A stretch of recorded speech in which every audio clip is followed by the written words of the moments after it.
बसपा नेता कासिम खान पर लगे धोखाधड़ी एवं 420 के आरोप। पैतृक जमीन पर कासिम खान ने अपने भाई अहमद खान के साथ की धोखाधड़ी। अब भूमाफियाओं यानी प्रॉपर्टी डीलरों के साथ मिलकर करवा रहा निर्माण कार्य, जबकि मामले में एसडीएम द्वारा स्टे दिया गया है। इस मामले में पुलिस भी नहीं कर रही कोई कार्रवाई। विश्वविद्यालय थाना क्षेत्र अंतर्गत रायपुर करचुलियान तहसील एवं गुड़ विधानसभा क्षेत्र अंतर्गत ग्राम बिलहा का है मामला।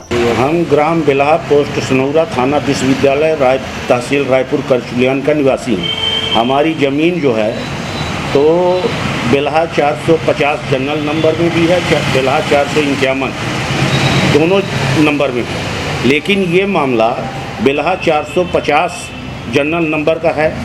इसमें जो है तो 416, 417, 418, 420, 422, 423 ज़मीनों का ये मैटर है। इसमें हम लोग 3 भाई हैं, तीनों भाई का बंटवारा हो चुका है, तहसील से बटांकन हुआ, नक्शा तरमीम का भी आदेश हुआ और नक्शा तरमीम का जब पटवारी आरआई कासिम खान को बुलाना चाहे तो वो नहीं आया और दस्तखत भी नहीं किया संबंध में।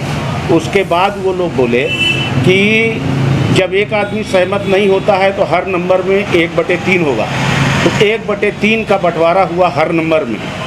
जो 416 और 418 मतलब बाणसागर में लिखा हुआ है, जबकि है नहीं बाणसागर में, इसलिए उसका नक्शा तरमीम नहीं हुआ, वो मुश्तरका रहा। अब ये क्या किया कि नक्शा तरमीम का अपील किया एसडीएम रायपुर तहसील रायपुर करचुलियान तहसील में एसडीएम साहब के यहाँ, और इसके बाद अपील करने के बाद कासिम खान क्या किया कि अपना हिस्सा मनमानी तौर से बीचों बीच प्रॉपर्टी डीलर लोगों को, उपेंद्र सोहगौरा और ये अमलेश पटेल और राजभान पटेल और ललित पटेल, इस तरह से 10-15 लोग जो भी हों, हमको सबका नाम नहीं मालूम है, उन लोग को बेच दिया, एग्रीमेंट किया।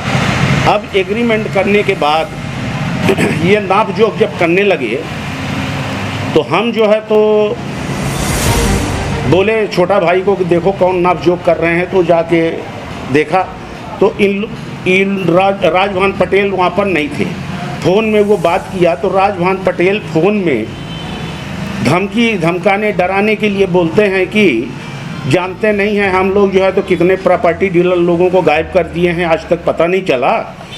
वो कौन भैया सिंह है, गुड्डू हैं, जिनके नाम एग्रीमेंट हुआ है, तो कौन पटेल को उठा ले गए थे, 5-6 दिन रखे, पिटाई किए, तो उनमें गोली चल जाई, बहुत बड़ा गोली कांड होगा उस ज़मीन में। इस तरह से धमकाने का प्रयास किया गया, जो हमारे छोटे भाई के मोबाइल में रिकॉर्डिंग है और हमारे में भी रिकॉर्डिंग भेजा गया, हमारे मोबाइल में भी। दूसरा जो है तो ये लोग इसका रिपोर्ट हम किए थाना विश्वविद्यालय में, कोई सुनवाई नहीं हुई।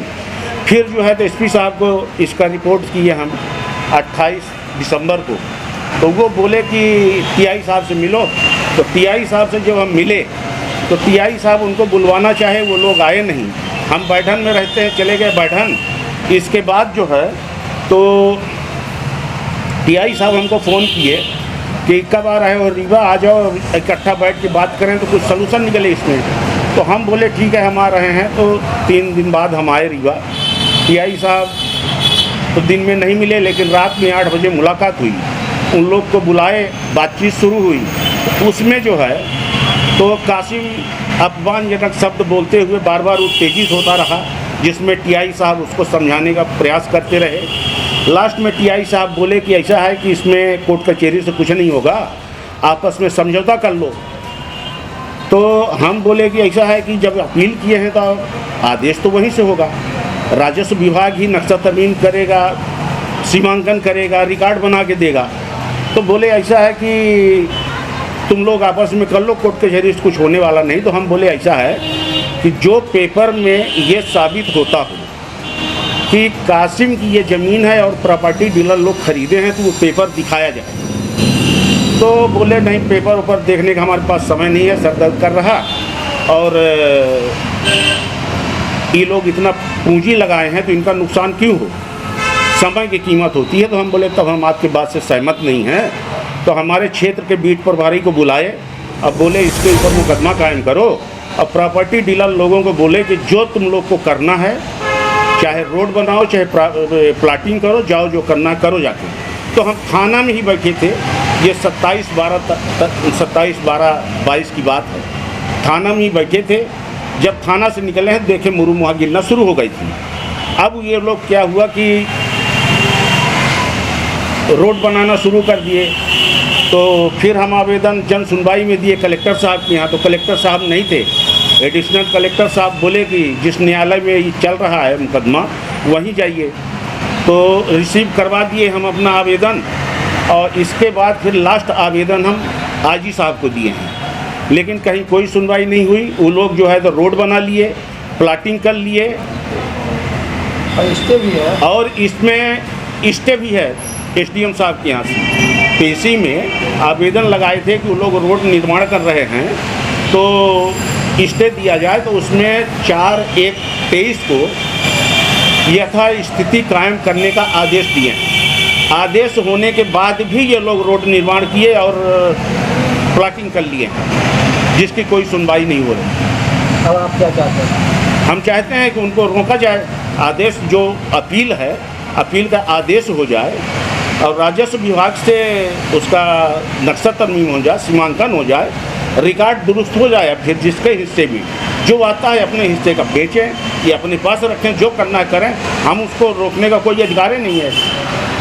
आप बता रहे हैं कासिम खान के ऊपर आपराधिक नहीं है। हाँ, कासिम खान जो है तो रीवा का पुराना अपराधी है, और 2 साल सरपंच रहा और 1 साल उप सरपंच रहा। आज के दौर में रीवा जिला का गरीबों का मसीहा, बीएसपी का प्रत्याशी, रीवा विधानसभा क्षेत्र से 2 बार प्रत्याशी रह चुका है, गरीबों का मसीहा बना हुआ है। और आपके साथ धोखाधड़ी की?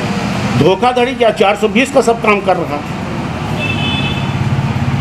पुलिस भी कोई कार्रवाई नहीं करेगी? नहीं, पुलिस कोई कार्रवाई नहीं की। इसके पहले मारपीट किया था, उसमें जो है तो उसी के तरफ से पुलिस कार्रवाई बनाई, कई हमको मुलजिम बनाई, हम मुलजिम हैं उसमें, जबकि मारपीट वही किया था। क्या नाम है आपका? हमारा नाम अहमद खान है।